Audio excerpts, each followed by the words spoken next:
Vamos a proceder entonces a la lectura y exhortación de la palabra de nuestro Señor Jesucristo. Para eso nos ponemos en reverencia, los que puedan, ¿no es cierto?, como es nuestra costumbre, de rodillas, los que no pueden pararse también al escuchar la palabra de nuestro Señor. Y la palabra está el día de hoy en el Evangelio de Marcos, el Evangelio de San Marcos, capítulo 14, versículos 3 al 9.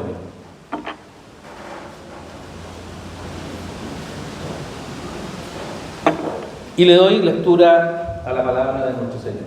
Marcos 14, versículos 3 al 9.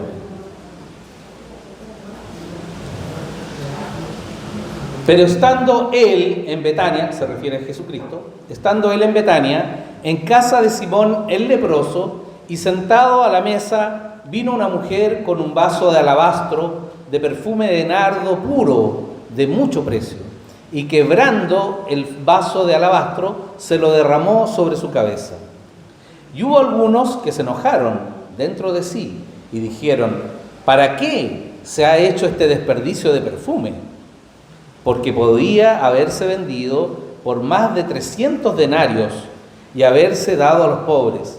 Y murmuraban contra ella. Pero Jesús dijo: dejadla, porque ¿por qué la molestáis? Buena obra me ha hecho. Siempre tendréis a los pobres con vosotros, y cuando queráis les podréis hacer bien, pero a mí no siempre me tendréis. Esta ha hecho lo que podía, porque se ha anticipado a ungir mi cuerpo para la sepultura. De cierto os digo que donde quiera que se predique este evangelio en todo el mundo, también se contará lo que ésta ha hecho para memoria de ella. Que el Señor añada bendición a su santa palabra. Amén. Pueden tomar asiento.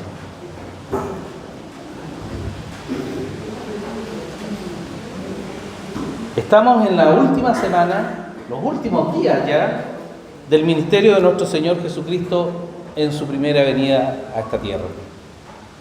En la semana de la pasión de nuestro Señor. El contexto en que se está desarrollando esta historia, ¿no es cierto?, lo sabemos, es el contexto ya donde Él ha visitado por última vez el templo, ha hecho una serie de acciones como la purificación del templo, ¿no es cierto?, la expulsión de los comerciantes, en fin, ha predicado, ha hecho varios discursos públicos, ha sanado varios enfermos, y también nuestro Señor ha predicho ya, como lo había hecho anteriormente en algunas ocasiones, ha predicho su sacrificio, su muerte, que en esos días se iba a producir. Bien, estamos a muy pocos días que se produzca la crucifixión de nuestro Señor, que se entrega por amor a todos nosotros, a toda la humanidad, bien, para hacer la justicia que nuestro Dios demanda por los pecados del mundo, por los pecados de todos nosotros, y por amor, entonces, para proveernos del camino de salvación, a través de la fe en el sacrificio vicario que nuestro Señor Jesucristo va a realizar prontamente en esos días. Y entonces en esta semana de pasión, Jesús está en Betania, ¿cierto? Aquí leímos que está en Betania, en la casa de Simón el leproso, seguramente uno de los discípulos, seguidores de Cristo. Bien, recuerden que no solamente los 12 eran discípulos de Cristo, sino que los 12 eran los apóstoles de nuestro Señor, pero tenían muchos, cientos y miles de seguidores. Y Simón seguramente había sido leproso, y lo más probable es que haya sido un discípulo a quien Jesús hubo sanado en ocasiones anteriores. Y está ahí en la casa de él en Betania, a unos 3 kilómetros más o menos de Jerusalén, cerquita, ¿bien?, cerquita de Jerusalén. Y en esta ocasión están en una comida, en una cena, en la casa de Simón. Y fíjense ustedes que el Evangelio de Juan nos da algunos detalles más que no aparecen en el Evangelio de Marcos y tampoco en el Evangelio de Mateo, que también recoge esta historia. Y en el Evangelio de Juan, por ejemplo, encontramos algunos detalles más que podemos complementar entonces la lectura de Marcos con ella. Y en Juan 12, en los versos 1 al 8, encontramos la misma historia con, como les digo, un poquito más detallada. Y dice el Evangelio de Juan lo siguiente: 6 días antes de la Pascua, vino Jesús a Betania, donde estaba Lázaro, el que había estado muerto y a quien había resucitado de los muertos. Y le hicieron allí una cena. Marta servía, y como siempre, ¿no es cierto?, Marta, nuevamente, sirviendo. Marta servía y Lázaro era uno de los que estaba sentados a la mesa con él. Entonces María tomó una libra de perfume de nardo puro, de mucho precio, y ungió los pies de Jesús, y los enjugó con sus cabellos. Y la casa se llenó del olor de perfume. Y dijo a uno de sus discípulos, Judas Iscariote, hijo de Simón, el que le había de entregar: ¿por qué no fue este perfume vendido por 300 denarios y dado a los pobres? Dijo esto no porque se cuidara de los pobres, sino porque era ladrón y teniendo la bolsa sustraía de lo que se echaba en ella. Entonces Jesús dijo: déjala, para el día de mi sepultura ha guardado esto, porque a los pobres siempre los tendréis con vosotros, mas a mí no siempre me tendréis.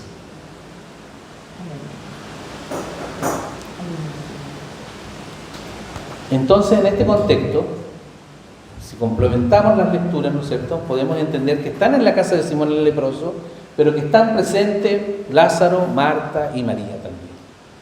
Y aunque Marcos no menciona a la mujer que realiza, ¿no es cierto?, el ungimiento con este perfume, Juan sí la menciona, y es María de Betania, la hermana de Lázaro. Es ella la que realiza el ungimiento. Tenemos a Jesús sentado a la mesa, dice Marcos, ¿no es cierto? Más bien, en la época no se sentaban a la mesa como lo hacemos nosotros, ¿no es cierto? Más bien estaban tendidos, ¿no es cierto? Se tendían sobre alfombras o en divanes, en fin, como lo hacían los romanos, pero en general la costumbre en Jerusalén era comer, ¿no es cierto?, sobre alfombras, cojines y una mesa central. De ahí entonces estaba Jesús más bien tendido, comiendo en la mesa. Por eso ambos textos son complementarios. En uno, Marcos y Mateo, por ejemplo, dice que María vierte el perfume sobre la cabeza de Jesús, y en Juan dice que sobre los pies, y que después lo enjuga con su cabello. Ambas cosas es posible, porque estando tendido, y esa era la costumbre, ¿no es cierto?, en las casas pudientes, en la casa de las personas con más recursos económicos, en la época se acostumbraba que a los huéspedes, ¿no es cierto?, se le se le untara una gotita de perfume en la cabeza y también en los pies. Fíjense ustedes, antes de proceder a la cena, ¿no es cierto?, como recibimiento en la casa donde eran hospedados. Y eso es lo que ocurre acá. Entonces, el texto nos relata, por lo tanto, que llega María con un frasco de alabastro. El alabastro es una especie, ¿no es cierto?, de yeso especial, es una sal de calcio, pero que se utilizaba por sus características para construir, fabricar frascos pequeños y muy delicados. ¿Bien? Frasco de alabastro. Usualmente tenían un cuellito, ¿no es cierto?, una especie de cuello, con una tapita. Y se utilizaban, y se han encontrado rastros arqueológicos de ellos, ¿no es cierto?, se utilizaban sobre todo para guardar perfumes o ungüentos valiosos para las personas en la época. Y este frasco de alabastro, nos dicen los textos que eran de un perfume de nardo. Nardo, una especie exótica. Estamos en Medio Oriente, ¿no es cierto? Acá en América se da, pero América todavía no había sido descubierta, ¿bien?, en esa época. Entonces era traído más bien de Oriente y sobre todo desde India. Entonces era muy caro llevar el nardo para hacer los perfumes. Era una flor muy aromática, muy dulce, muy suave, ¿bien?, que se usaba para esto. Por lo tanto, el fabricar ese perfume era muy caro. Era tan caro, fíjense ustedes, que el texto nos dice que algunos discípulos, y Juan lo menciona explícitamente, ¿no es cierto?, a Judas, le dice, oye, ¿qué ha hecho esta? ¿No es cierto? Ha derramado toda una botella de perfume que podría haber sido vendida por 300 denarios. O sea, el costo era altísimo. Fíjense ustedes que en la época, queridas hermanas, queridos hermanos, el jornal, el salario de un jornalero, de alguien que trabajaba por el día, era de un denario. Un denario, que es una moneda, ¿no es cierto?, de plata romana, pequeña. Entonces, el perfume costaba más o menos el sueldo, la remuneración de un trabajador de todo un año. De todo un año. Y por eso algunos discípulos, ¿no es cierto?, se escandalizan engañosamente, sobre todo Judas, ¿no es cierto?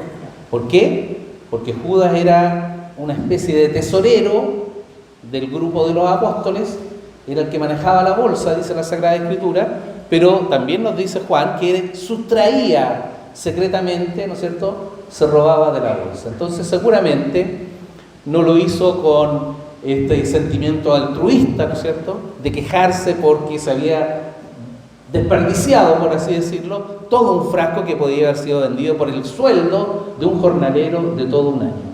¿Para qué? Para poder embolsicarse seguramente algo de esa ganancia. ¿Bien?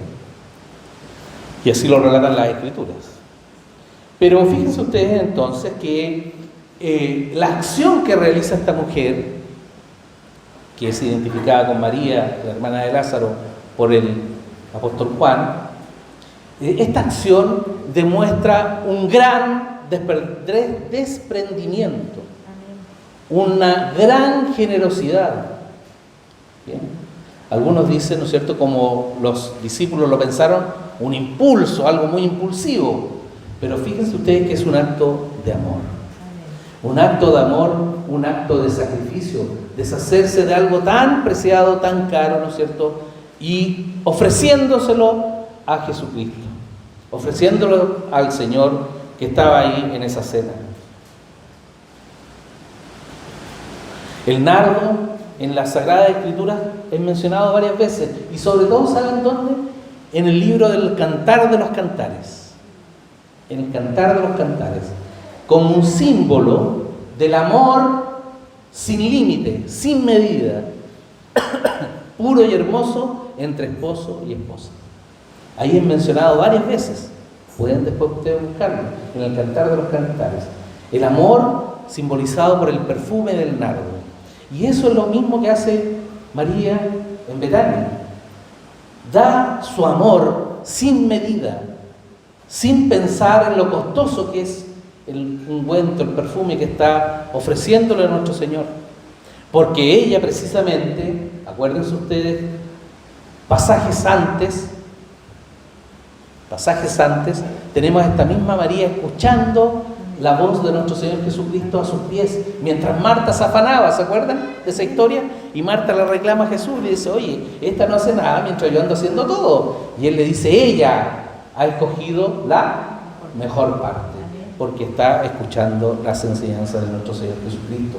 Por lo tanto, María era una mujer muy perspicaz, era una mujer espiritualmente preparada, era una mujer que había logrado captar que el Señor Jesucristo era nuestro Salvador y que estaba pronto, porque Él mismo lo había ya anunciado, a sacrificarse por todos nosotros. Y por lo tanto ella, en un acto de amor, de desprendimiento sublime, no lo piensa y realiza esta acción, que para algunos entonces fue un derroche, pero para ella fue dar el amor sin ninguna medida a su Maestro, a su Salvador, a quien la salvaría del pecado. Ella había logrado comprender esto.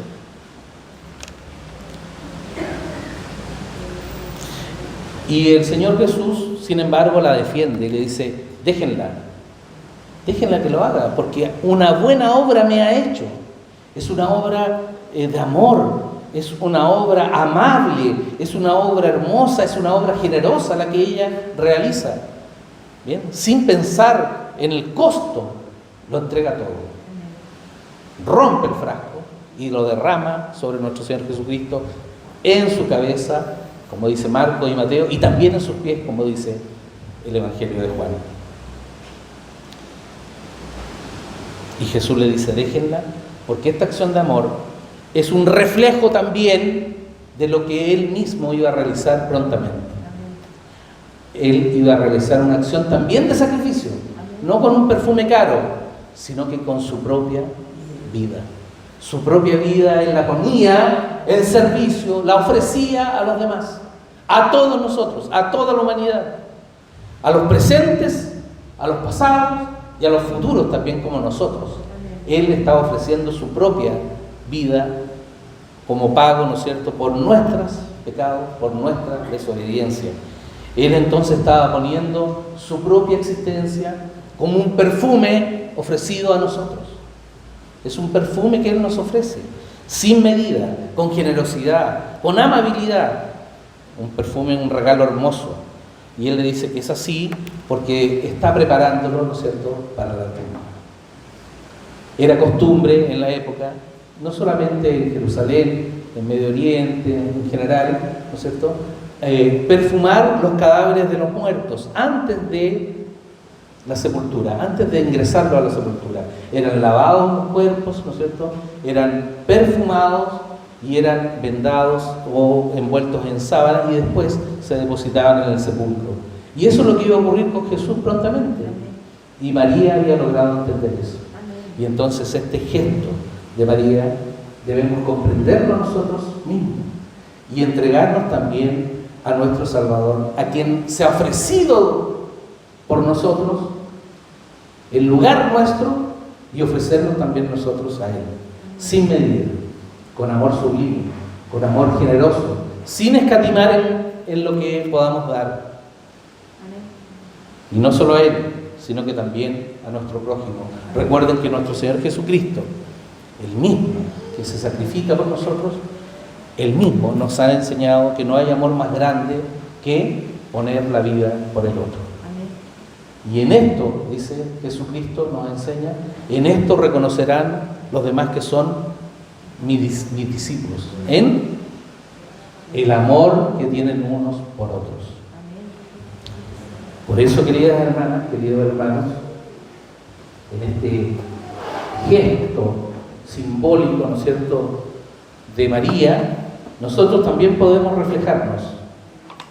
Y el día de hoy también podemos nosotros ofrecernos uno a otro un pequeño, ¿no es cierto?, ungüento, un pequeño perfume, para que también nosotros podamos poner nuestra vida, ¿no es cierto?, al servicio de nuestros hermanos.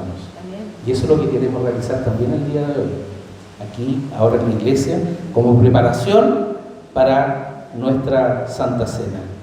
Y vamos a pedir entonces, junto con agradecer por esta palabra, por la palabra del Señor, vamos a pedir que todos participemos en esto y podamos, como lo hizo María, con Jesucristo, ofrecernos mutuamente, ¿no es cierto?, este perfume, este ungüento, y vamos a pedir unos por otros bendición de nuestro Señor Jesucristo, y vamos a ofrecerle el amor nuestro a nuestro prójimo, a nuestro hermano, así como María se lo ofreció a Jesús y como Jesús nos lo ofrece todos los días, a cada rato, a todos nosotros.